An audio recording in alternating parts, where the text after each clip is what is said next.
這台4C 閃充能量站的優點是用平台冗餘和結構複雜度換來了穩定、溫控和多口體驗。它的缺點也正來自這裡，成本和體積讓它不可能成為人人都覺得划算的那一類。但工程上，它的邏輯是自洽的，而且做得很乾淨。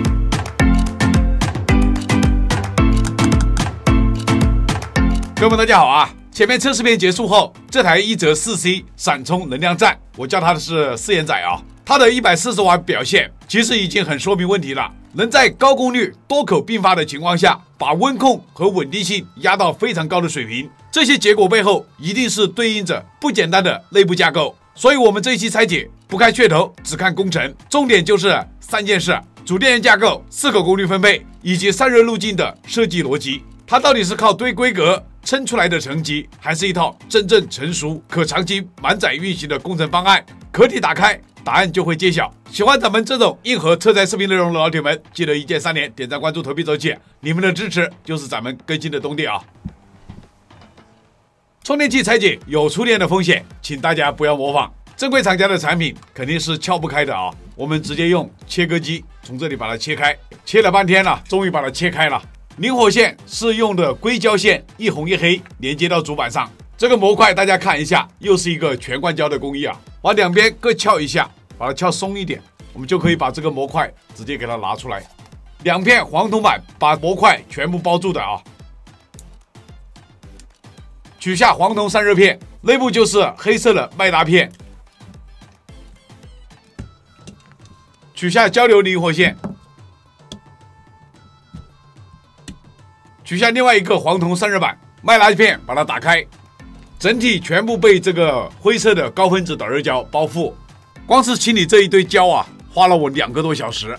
清理完膠，我把它全部都拆散了，然後又把它安裝起來，為的就是給大家展示這個電路模塊，讓大家看得清楚一點，全面一點。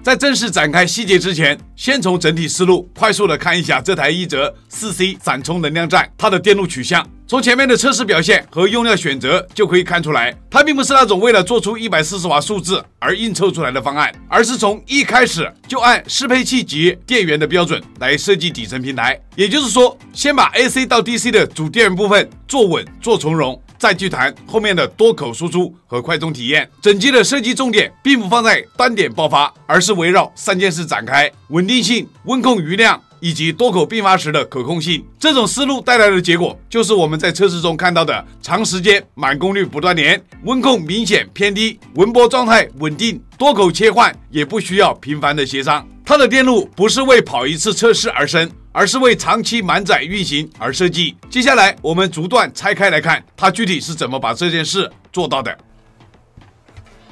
我們先從輸入端說起，它在 EMI 部分的思路非常的明確，不是剛好過認證，而是按適配器級標準，把干擾和穩定性優先放在第一位。第一道防線，深圳良盛電子出品5安250伏慢熔保險絲，這個規格應對浪湧和持續過流，而不是簡單的追求快速切斷。良盛電子2002年成立，專注保險絲、气體放電管等電子元件。隨後就是2級共膜電感結構，第1級小型擾線式共膜電感，負責抑制高頻共膜噪聲；第2級升級為同帶式共膜電感，這類器件電阻更低，電流能力更強，更適合高功率輸入場景。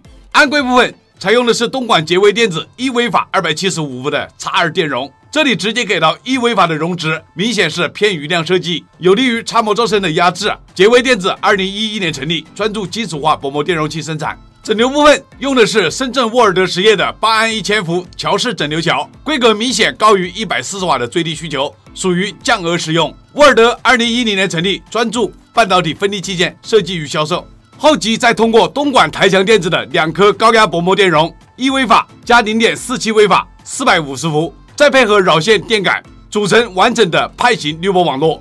台強電子2015年成立，專注全系列陶瓷、獨石、安硅電容器研發生產。這一整套 EMI 的輸入電路的核心只有一句話：為後端的大功率、低噪聲運行把基礎打牢。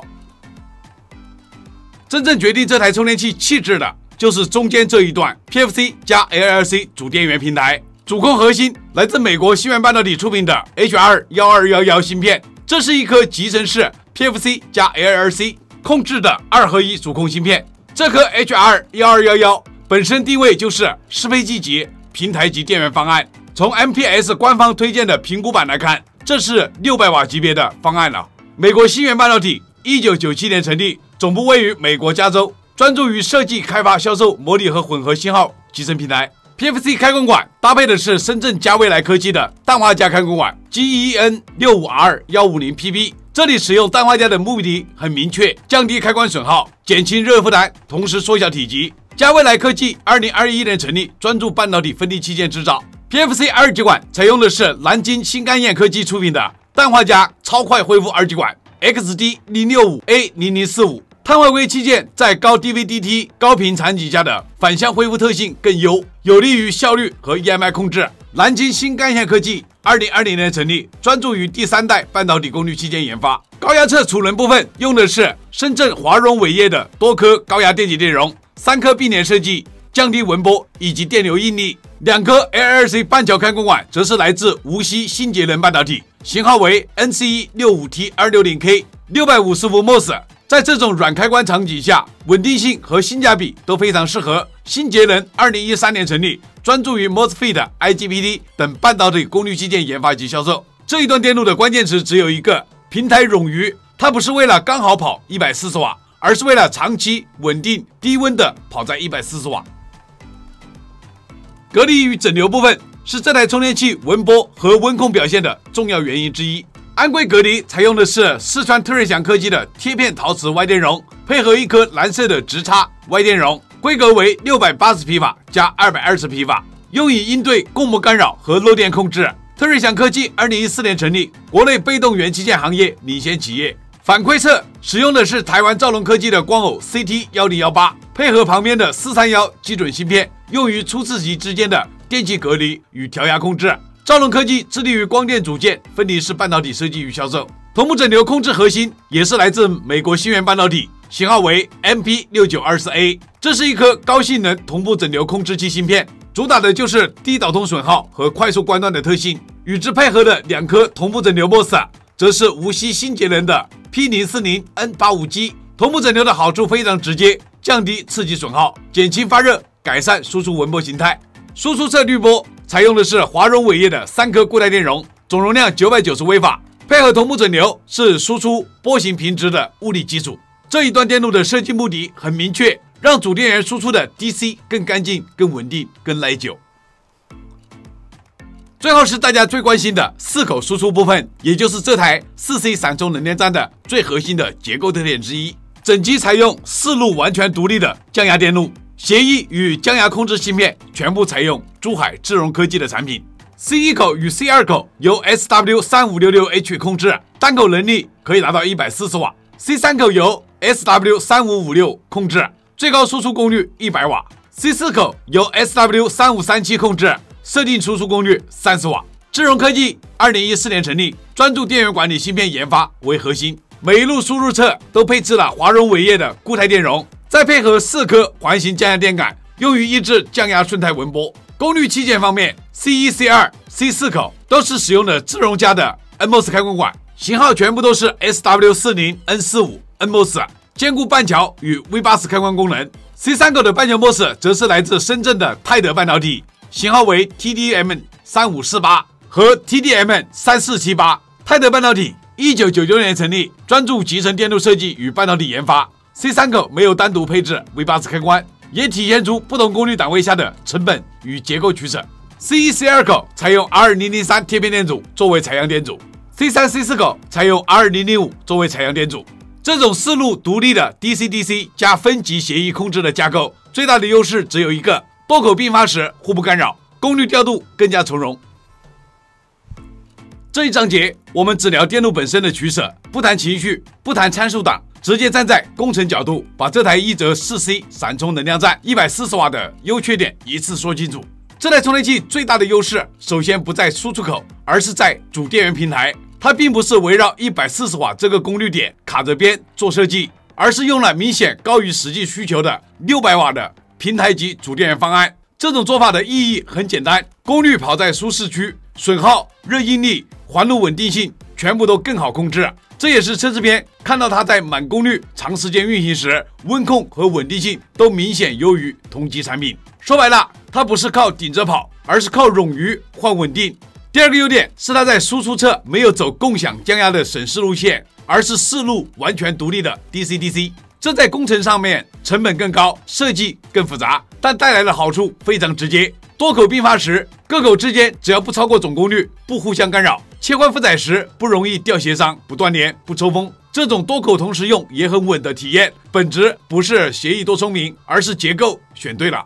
第三個優點是 PBS 的調校水平，這台充電器並沒有依賴任何的私有協議，而是在公版 PBS 的電壓步進、線流斜率、協商穩定性這些細節上下了明顯的功夫。結果就是不同品牌的安卓手機都可以順利吃到各自合理的功率區間，曲線平順不亂跳，溫度也控制得住。這不是協議多，而是協議調得好，這是工程師經驗換來的結果，不是堆字樣能解決的。說完優點，也必須講清楚它的代價。600瓦平台級主電源加上4路 DC-DC， 這套結構的天然結果就是成本不低，體積也不可能做得小。它不是那種為了壓價，把所有的東西都做到剛剛好夠用的產品，所以在性價比這件事上，它並不一定適合所有的人。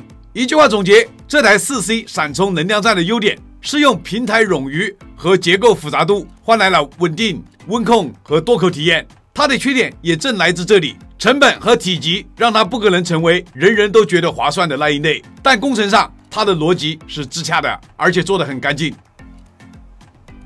兄弟們，到這裡，這台一則 4C 閃充能量站140瓦，其實已經沒有太多的懸念了。從測試結果看，它給出的不是某一項特別炸裂的表現，而是全面穩定、長期可用的那種成績。無論是公版 PBS 的兼容度，安卓和蘋果的充電曲線，還是140瓦長時間滿功率下的溫控表現，它都是國產同級裡非常靠前的位置。甚至溫控這一項可以直接對標蘋果原裝。這期拆解之後，這些結果也完全對得上。整機不是圍繞140瓦剛好能跑來設計，而是用了平台級主電源冗餘，把 AC-DC 的底子做得很從容。採用4路獨立的 DC-DC 輸出，讓多口並發變成結構優勢，而不是靠算法硬扛。再加上 PBS 協議的工程師級調教，最終呈現出來的就是穩、順和良。這種平台化、冗餘化的設計，注定了成本和體積不可能低，所以在性價比層面，它並不一定適合只看價格、只圖能用的用戶。